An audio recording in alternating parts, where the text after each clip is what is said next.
Hey guys, it's Dave Gass, and I woke up in kind of a gray mood. Today my mother's obituary came out. It's been a week since she passed, and it kind of made it real. I'm sure a lot of you people can relate to that. My sister's the same thing. She's having a really hard day. But it's not what the video is about. It's not a poor me, Dave Gass channel. This is about people who don't know their place. We all know those people. It's kind of a follow-up to the cashier is not your psychiatrist. I got this guy. He's a delivery driver for one of the companies. This is just one instance. I've known these type of people my whole life, and for some reason they gravitate towards me. I think it's because I'm nice to them. This guy almost got his head blown off. When I was working, it was a fall night. And where we live, there's no street lights. I'm in the woods, 220 feet back from the road, and the outdoor lights hadn't come on yet. The only light that was on was the garage door opener light. Now, I have my Massachusetts carry license and my Rhode Island carry license, and I do carry. Well, got my firearm, taking it out of the holster. I think I was gonna put it on my passenger seat or something and go around the car and take out all my stuff out of the vehicle. This idiot, thinking he's my buddy, and I don't know him, and he's a big dude, he's a nice guy.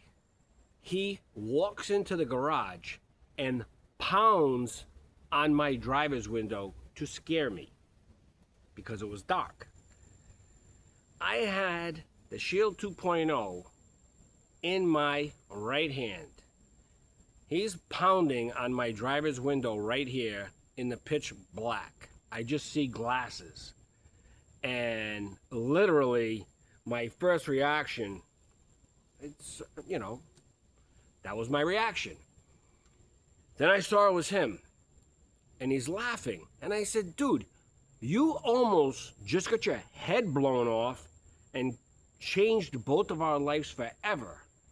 And he still thought it was funny. And I do think it's illegal for them to come into your garage, whatever. And the same guy the other day, I'm making a video, and it's not important, my videos, but he sees me in the driveway making the video, and he's driving his truck down the driveway, and he starts hammering the horn, thinking it's funny because he knows I have a YouTube channel, and then he wanted to be in the video. Brainless. This is the guy you work with that, say on a Friday, me and my friends, they'd be like me and two other guys, we'd go in on a pizza.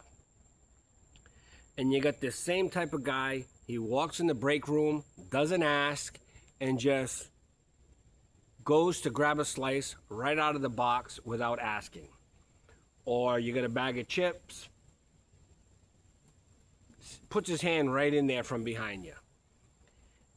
Every one of these type of people I know that are like that, and I've had quite a few in my life, and I've always been nice to them, they all have the same characteristic of not knowing their place, not knowing that boundary. I had one friend, I loved him.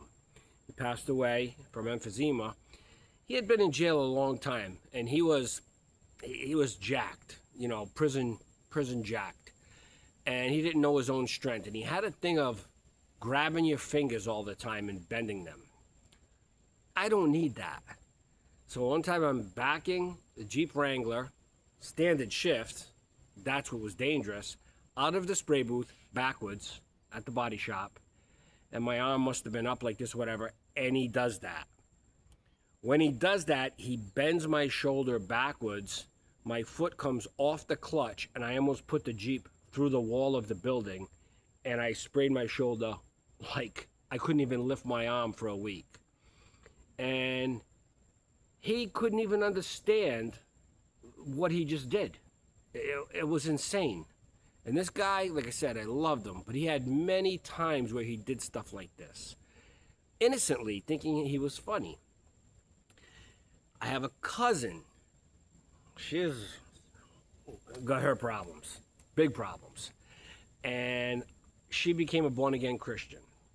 I'm not close with her. One night, it had to be after 9 o'clock at night. And like I said, it's dark down here. There are no street lights. My wife was sleeping on the couch. At the time, we had Neely.